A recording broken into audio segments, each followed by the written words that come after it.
Good afternoon, boys and girls. Today in class, I assigned you to read the story Satchel Paige by Lisa Glynn Ransom. Satchel Paige is a biography. A biography, as you learned today, tells about a person's life. While I'm reading, I would like you to look for and identify how Satchel Paige handled the challenges in his life. Also, make sure that you are aware of the sequence of events in the story because you're going to want to know them for class tomorrow.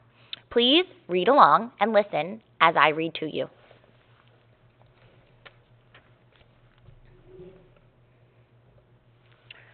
Leroy Satchel Paige earned his nickname as a young man.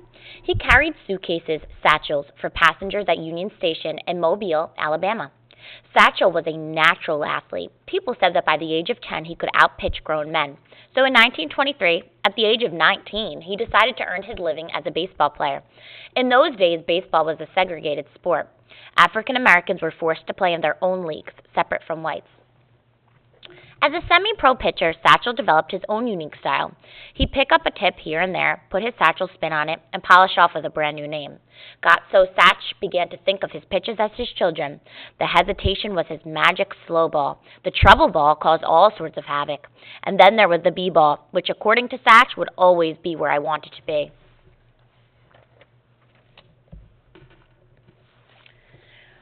There was an odd way about his pitching. He would stand tall and straight as an oak tree on the mound. His foot looked to be about a mile long, and when he shot it into the air, it seemed to block out the sun.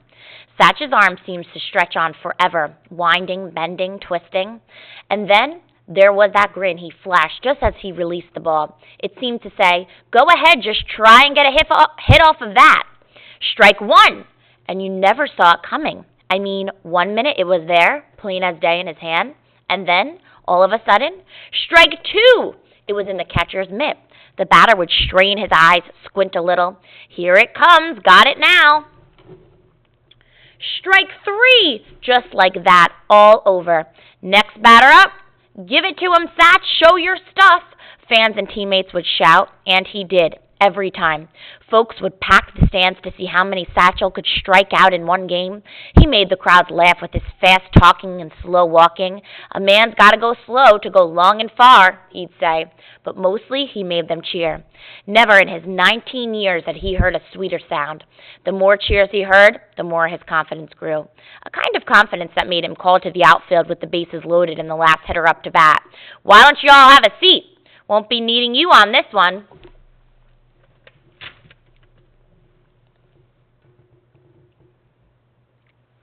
Wherever the crowds went, a good paycheck followed, so he made sure to keep them coming. After just 1 year, he was playing in the Negro Major Leagues for the Chattanooga Black Lookouts, and the folks were still cheering and shouting, "Give it to him, Satch, show your stuff!" There were 2 major leagues back in 1924 when Satchel was called up. Because the white Major League ball clubs wouldn't allow blacks to play in their leagues, blacks had created their own in 1920 and named them the Negro Leagues. The white Major League players enjoyed trains, hotels, hot meals, and short seasons. Negro League players were often refused meals in restaurants and rooms in hotels. They ate on the road and slept where they could, in train depots or on baseball fields.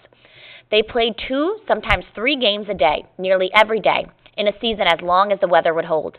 And when the season ended in America, Satch went right on playing and traveling in other parts of the world. Life in Negro Leagues suited Satchel. He was a traveling man. One city could never hold him for long. He moved from Alabama, where he played with the Birmingham Black Barons, to Tennessee, where he played with the Nashville Elite Giants, and to Pennsylvania, where he played with the Pittsburgh Crawfords. From the first breath of spring till the cool rush of fall, he would ride. Sometimes he joined his teammates on rickety old buses.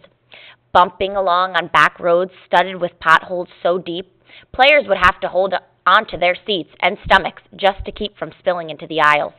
But mostly, he drove alone, in cars that would take him wherever he wanted to go. The fans would always be waiting in the next town. Their wait could be a long one. He was never much for keeping anyone's time but his own.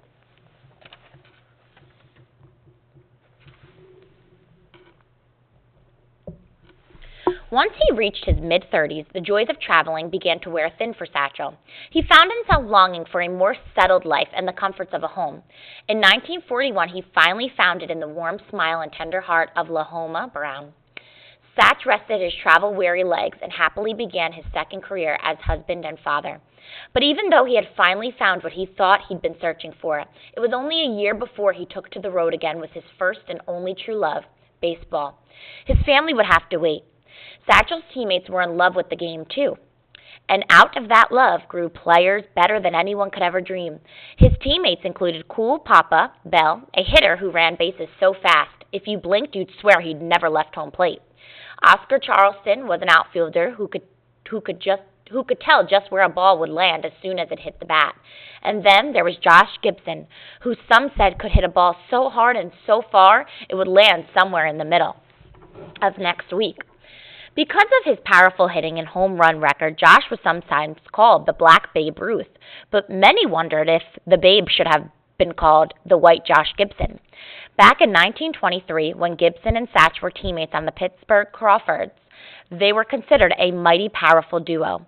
Posters for the Crawfords read, "Josh Gibson and Satchel Paige, the greatest battery in baseball. Gibson guaranteed to hit 2 home runs and Paige guaranteed to strike out the first 9 men. Someday we'll meet up and see who's best," they would often joke with one another. In 1942, soon after Satchel's return to the road, they got their chance. And here you see Josh Gibson of the Homestead Grays.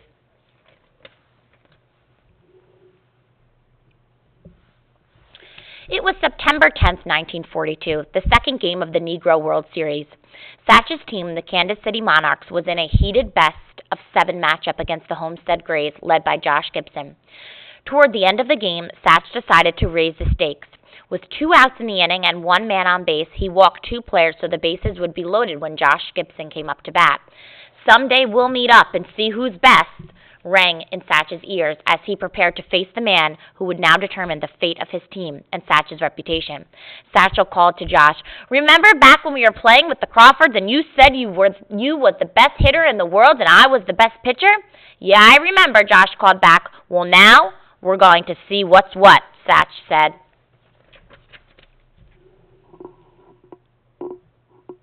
With a ball and a grin on his face, Satch told Josh, "I'm going to throw a fastball, let her high. Strike 1. Josh shook his head, tightened his grip on the bat, and resumed his position as he tried to stare into Satchel's eyes. But Satch stared straight ahead at Josh's knees. His coach back at the Mount Meek school had always told him, "Look at the knees, Satch. Every weakness a batter has, you can spot in the knees. Now, I'm going to throw this one a little faster and belt high," Satch said during the windup. "Strike 2. In typical Satch style, he called in a mocking voice, "Now I got you 0-2, and I'm supposed to knock you down, but instead I'm going to throw a pea at your knee." "Strike 3. Josh never moved the bat.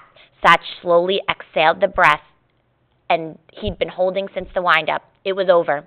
He'd done what he'd come to do. "Nobody hates Satchel's fastball," he said through a smile as bright as the sun, "and nobody ever will."